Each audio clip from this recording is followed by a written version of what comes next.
நண்பர்களே, இன்று துல்ஹஜ் பிறை 13, இன்று செவ்வாய்க்கிழமை 18/6/2024. அப்போ நாளை மறுதினம் வியாழக்கிழமை வரைக்கும் அசர் வரைக்கும் ஐயாமுத் தஷ்ரீக்குடைய நாட்கள் இருக்கிறது. ஐயாமுத் தஷ்ரீக் என்று சொன்னால் மாமிசங்களை சூரிய ஒளியில் காய வைப்பது, இப்படிப்பட்ட நாட்கள் என்று பொருள். நாம் மஷ்ரிக் என்று சொன்னால் சூரியன் பிறப்பிடம், சூரியன் உதயமாகும் இடம் மஷ்ரிக். மக்ரிப் என்று சொன்னால் சூரியன் மறையும் இடம். அதாவது மஷ்ரிக் என்று சொன்னால் கிழக்கு, மக்ரிப் என்று சொன்னால் மேற்கு. இஷ்ராக் தொழுகை என்று சொல்லப்படுகிறது. ஏன் இஷ்ராக் என்று சொல்லப்படுகிறது என்று சொன்னால், அப்போ சூரியன் உதயமானதிலிருந்து, சூரியன் உதித்த பிறகு, அந்த ஒளி வந்த பிறகு தொழக்கூடிய அந்த தொழுகைக்கு இஷ்ராக் தொழுகை. அப்போ சூரிய வெளிச்சம் ஏற்பட்ட பிறகு தொழக்கூடிய தொழுகை இஷ்ராக் தொழுகை. அப்போ ஐயாமுத் தஷ்ரீக் என்று சொன்னால், அப்போ சூரிய வெப்பத்தில் குர்பானி மாமிசங்களை காய வைப்பது.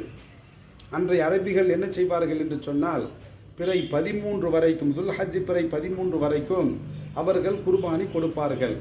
அன்றைய காலத்தில் மாமிசங்களை பத்திரப்படுத்தி வைப்பதற்காக குளிர்சாதன பெட்டிகள் கிடையாது. எனவே அவர்கள் என்ன செய்வார்கள் என்று சொன்னால், அந்த மாமிசங்களை நேராக பெரிதாக வெட்டி அதிலே உப்பை தடவி சூரிய வெப்பத்திலே ஒளியிலே அந்த மாமிசங்களை காய வைப்பார்கள். இப்படி பிறை 11, துல்ஹஜ் பிறை 11, 12, 13 இந்த 3 நாட்கள் வரைக்கும் காய வைப்பார்கள். எனவே மாமிசங்களை சூரிய ஒளியில் காய வைக்கக்கூடிய நாட்களுக்கு ஐயாமுத் தஷ்ரீக் என்று பெயர். அப்போ இந்த நாட்களில் அப்போ மாமிசங்களை சேர்த்து வைப்பார்கள். மதீனாவிலே பஞ்சம் வந்த பிறகு ஸல்லல்லாஹு அலைஹி வஸல்லம் அவர்கள் இந்த 3 நாட்களுக்கு மாமிசங்களை நீங்கள் சேர்த்து வைக்கலாம், இந்த ஐயாமுத் தஷ்ரீக்குடைய நாட்களுக்கு பிறகு நீங்கள் சேர்த்து வைக்கக்கூடாது என்று ஸல்லல்லாஹு அலைஹி வஸல்லம் அவர்கள் கட்டளையிடுவார்கள். பஞ்சம் நீங்கிய பிறகு ஸல்லல்லாஹு அலைஹி வஸல்லம் அவர்கள் மறு உத்தரவை தெரிவிப்பார்கள். நீங்கள் எவ்வளவு வேண்டுமானாலும், எத்தனை நாட்களுக்கு வேண்டுமானாலும் நீங்கள் குர்பானி மாமிசங்களை சேர்த்து வைக்கலாம் என்று ஸல்லல்லாஹு அலைஹி வஸல்லம் அவர்கள் சொல்லுவார்கள். இப்போ ஐயாமுத் தஷ்ரீக்குடைய இந்த நாளில் நாம் என்ன செய்கிறது? வதுகுருல்லாஹ ஃபி ஐயாமின் மாதூதாத், எண்ணப்பட்ட சில நாட்கள், இந்த 3 நாட்கள் பிறை 11, 12, 13, துல்ஹஜ் பிறை 11, 12, 13 ஆகிய 3 நாட்களில் அல்லாஹுவை அதிகம் நினைவு கூறுங்கள், விக்ர் செய்யுங்கள் என்று அல்லாஹ் ரப்புல் ஆலமீன் சொல்கிறான்.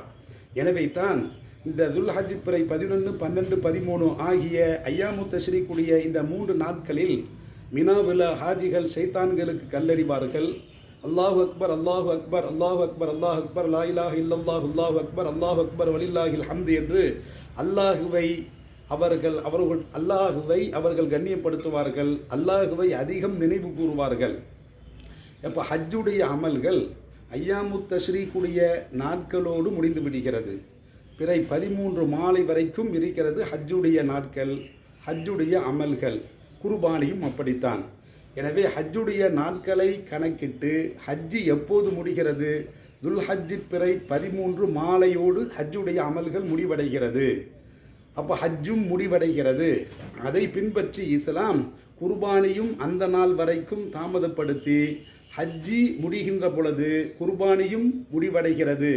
எனவே தான் பிறை 11, 12, 13 ஐயாமுத் தஷ்ரீக்குடைய அந்த 3 நாட்களிலும் குர்பானி கொடுக்கலாம் என்று இஸ்லாம் அழகிய முறையில் பேசுகிறது. கண்ணியமிக்கவர்களை, நீங்கள் சிந்தித்து பாருங்கள். அப்போ இந்த ஐயாமுத் தஷ்ரீக்குடைய நாட்களில் நாம் செய்யக்கூடிய அமல்களில் சிறந்தது குர்பானித்தான். ஸல்லல்லாஹு அலைஹி வஸல்லம் அவர்கள் சொல்லுவார்கள், துல்ஹஜ் பிறையில் செய்யக்கூடிய எந்த ஒரு நல்லறமும் ஐயாமுத் தஷ்ரீக்குடைய நாட்களில் நிறைவேற்றப்படக்கூடிய நல்லறத்தை விட சிறந்தது கிடையாது. அப்போ ஐயாமுத் தஷ்ரீக்குடைய நாட்களில் நிறைவேற்றப்படக்கூடியது குர்பானி.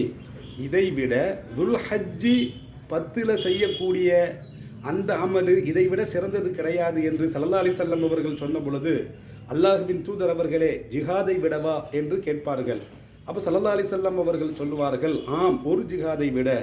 எந்த ஜிஹாதில் ஒருவர் கலந்து கொண்டு தனது உயிரையும் துறந்து விடுகிறாரோ அப்படிப்பட்ட ஜிஹாதை தவிர, அந்த ஜிஹாது தான் இந்த ஐயாமு தஷ்ரீக்குடைய நாட்களில் நிறைவேற்றப்படக்கூடிய குர்பானிக்கு நிகரானதாக அமையும், மற்ற அமல்கள் நிகரானதாக அமையாது என்று நபி ஸல்லல்லாஹு அலைஹி வஸல்லம் அவர்கள் தெரிவிப்பார்கள். எனவே ஐயாமு தஷ்ரீக் என்பது நாளை மறுதினத்தோடு முடிந்து விடுகிறது. எனவே இன்ஷா அல்லாஹ் அதுவரைக்கும் குர்பானி கொடுக்கலாம். இனிமேல் வசதி வாய்ப்பு வந்தாலும் கூட இன்றும் கொடுக்கலாம், நாளையும் கொடுக்கலாம், நாளை மறுதினமும் கொடுக்கலாம். ஐயாமு தஷ்ரீக்கோடு ஹஜ்ஜி முடிவடைந்து விடுகிறது, ஹஜ்ஜுடைய செயல்பாடுகள் முடிவடைந்து விடுகிறது, குர்பானியும் முடிவடைந்து விடுகிறது. இதை இஸ்லாம் உங்களுடைய கவனத்திற்கு வைக்கிறது. இதை நாம் பின்பற்றி நடப்போமாக. எல்லாம் வல்ல அல்லாஹ் கிருபை செய்வானாக. இதோடு குர்பானி விளக்கம் இறைவனுடைய கிருபையால் நிறைவுக்கு வந்துவிட்டது. வஸ்ஸலாம்.